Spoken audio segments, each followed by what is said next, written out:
My name's Marcos Garcia Norris. I'm State Director for the ACA in Illinois, and I've just spent the night in one of the most peaceful areas, I think, in Illinois. Wonderful, just where the Fox River and the Illinois River combine and join. And I'm going to get our guest of the day to tell us more about where I am and what she's achieved up to now with this area. Hi, Marcos. My name's Janee Matteson, and I'm the owner of Kayak Starved Rock and Kayak Starved Rock Campground.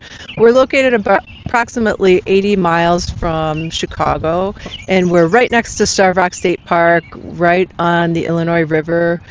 And we're on the backwaters of the Illinois River, so that river here where we're at is about 3 to 6 feet deep. I know a lot of people know about the Illinois River as a working river with barges and boats, but the area we're on is about 3/4 of a mile wide. Yeah. So it has a channel in the middle that's about 13 feet deep, but we're never even anywhere close to that. We're in the backwaters, 3 to 6 feet deep. We paddle through beautiful areas with sandbars and islands, and that have American lotus flowers, bald eagles. We have a bald eagle nest right here. Yeah. And we paddle past towering St. Peter's sandstone bluffs, which are, this area is so much different than the terroir you see in other areas of Illinois. It's the geography is really unique in that Starved Rock State Park has 18 canyons. Yeah. So you don't think of canyons in Illinois. Absolutely. Yeah. And it has 14 miles plus of hiking trails that, cover a lot of elevation changes as well. So this area is really pretty because you can paddle it and see it from a different perspective on the water versus from land.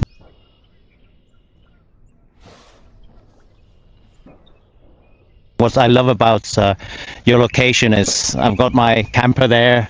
I put the kayak in the water. It's taken me 2 minutes to set up, and I'll be just paddling out directly to visit some of the areas. What I also really liked is from the moment you arrive, the amount of types of birds and vegetation, because you guys planted how many trees in the last couple of weeks?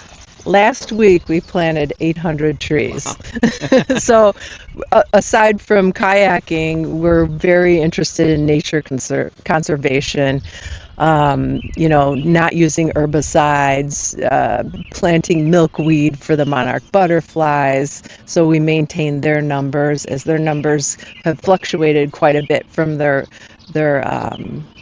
transit from Mexico all the way back up here each year. We purchase the trees from the state nursery south of here, and we plant native trees, sycamore trees, black walnut, dark cherry, swamp white oak, bur oak, a lot of different varieties of trees. And because we don't use herbicides, we have also a lot of frogs here. So frogs, I think, are more indicative of the quality and health of the ecosystem in the area. And then also we have a large variety of fungi or mushrooms. So yellow oyster, golden oyster mushrooms, dryad saddle, pheasant back mushrooms, and such. And one of the cool things that we purchased this year was called a puck that's made by birdweather.com. And it actually listens to all the bird sounds, identifies those sounds, sends a notification to my phone, and it cites all the different species of birds that it hears on a daily basis, and it sends it live to birdweather.com. So if you go to that website and search for kayakstarvedrock.com, our station location will pop up, and you'll see all the birds that are on a daily basis transiting through the area.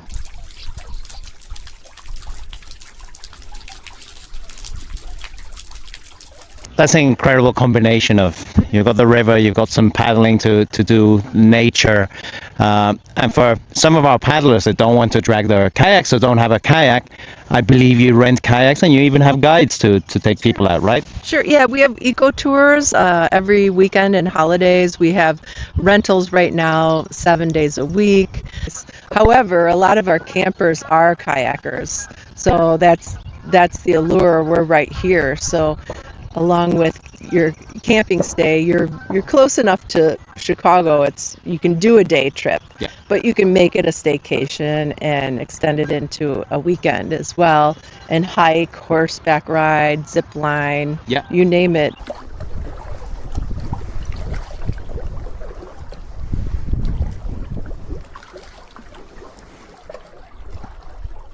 There's also, I noticed just across the street, the Illinois and Michigan Canal. That's also a heritage Yeah. site and something else to do.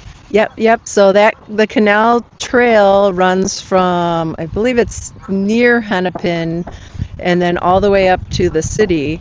And you have a crushed limestone path that you can, for multi-use, bikes, walking, jogging, fish. You can fish out of the canal.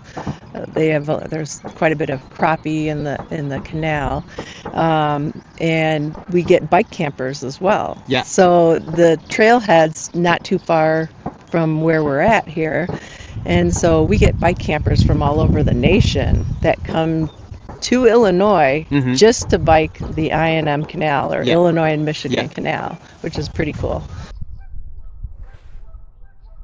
I know you're extremely busy, so this will probably be winter time. But if you had one day off, where would you paddle?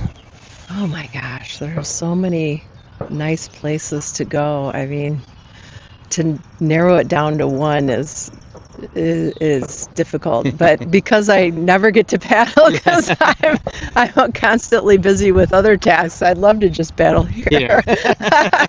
That's I mean, that's a to very be good option. completely honest, Yeah. It's a beautiful area. There are a lot of places to Yeah. explore, but Thank you very much for sharing all this information with us. Thank you very much, Janee. thank you, Mark. See you soon. Thank you for all your work that you're doing.